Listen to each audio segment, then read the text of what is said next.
এখনো কি শাস্তি দেওয়ারও বাকি আছে? এইভাবে কইস না মাসুদ। সেদিনের পর থেকে তোর জন্য খুব মায়া হইতেছিল। যাক, সারা জীবন যে মানুষটা আমার শত্রু মনে করছে, এখন আমার জন্য তার মায়া লাগতেছে, শুনতে ভালো লাগতেছে। তুই কি সত্যি সত্যি বিদেশ চলে যাবি? হ্যাঁ, ভিসা চলে আইছে, এখন তো যাইতেই হইব। বেকার ভাদাইম্মা এই কথাগুলো শুনতে আর মন চায় না। ছোটবেলায় বাবা মারা গেছে, ঠিক মতো লেখাপড়া করতে পারি নাই। যখন একটু বড় হয়েছি, ভাইজান বিদেশ চলে গেছে। আমার খরচ ভরণ পোষণ সব তো ভাইজানই দেখছে। ভাইজান আর কত দেখব, এখন তার বয়স হয়েছে না। শুনছি ভাইজান একবারে দেশে চলে আইব এবার, তাই সংসারের হাল ধরনের লিগে আমারই বিদেশ যাইতে হইব। কিন্তু তুই বিদেশ চলে গেলে আমি কি করব? তোরে না দেখলে তো আমি দম আটকায় মরে যাবো। কি কস?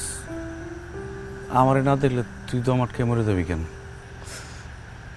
কারণ আমি তোরে ভালোবাসি, তোরে আমি পছন্দ করি। আমি তোর ঘরের বউ হয়ে থাকতে চাই, তুই বুঝোস না? কি কস মন্ডি? এই কথাটি তুই আগে কস নাই কেন? লজ্জায় কইতে পারি নাই, শরমে কইতে পারি নাই। তাছাড়া তুই কি কর মতো কোনো পরিবেশ রাখছিলি ক? আসলেই আমি চোখ থাকতে অন্ধরে, তোর চোখের ভাষা আমি পড়তে পারি নাই। আমিও তোরে অনেক ভালোবাসি, খুব ইচ্ছা ছিল তোরে বিয়া কইরা বউ বানায় ঘরে তুলুম, সংসার করুম। কিছুই হইল না। কেন হইব না? তুই ভাইজানের কাছে আমগো বিয়ের প্রস্তাব পাঠা, আমি ভাইজানরে কমু আমি এই বিয়াতে রাজি। এখন আর সময় নাই, পরশুদিন আমার ফ্লাইট। একদিনের জন্য বিয়া কইরা তোরে বাড়িতে রাইখা গিয়ে কষ্ট আর বাড়াইতে চাই না। কিন্তু তুই বিদেশ চলে গেলে আমি কি করুম? কেমনে বাঁচুম? যদি পারস আমার লিগে অপেক্ষা করিস, না পারলে ভালো একটা ছেলে দেখে বিয়া করে ফেলাইস।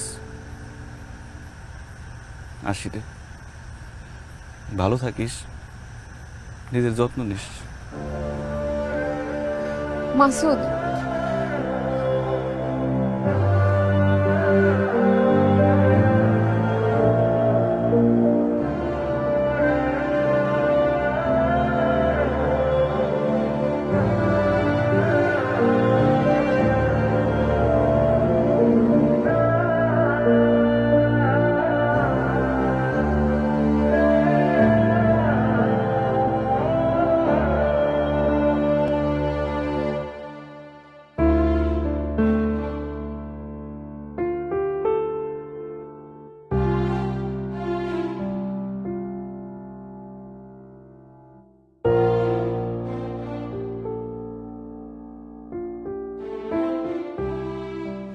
ভাবি জায়গা,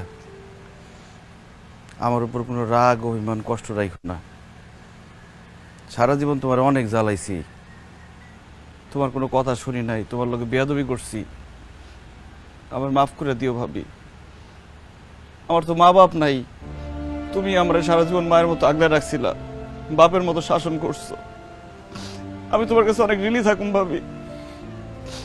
আমার লিগে দোয়া করো, যাতে আমি বিদেশে গিয়ে ভালো মতো কাজ করতে পারি, সংসারের হাল ধরতে পারি, আমার ভাতিজারে মানুষের মতো মানুষ করতে পারি।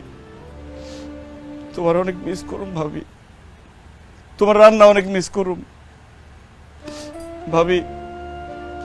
আমি তো এতিম, দেশ থেকে খোঁজ খবর নিব কেউ নাই। মাঝে মধ্যে আমার ফোন দিও, আমার ভুলা যাও না ভাবি।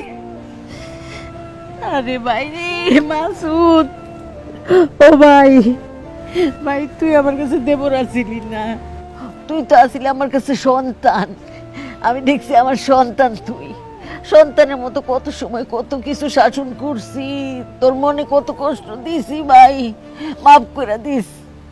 এই যে তুই চলে যাইতেছস, মনে হইতেছে কি আমার বুক থেকে কেউ কলজাটা সিরা নিয়ে যাইতেছে ঘরে ভাই।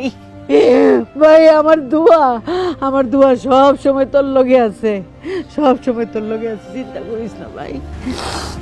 তুই কান্নাকাটি করেন না, মাসুদের কষ্ট হয়, শান্ত হ।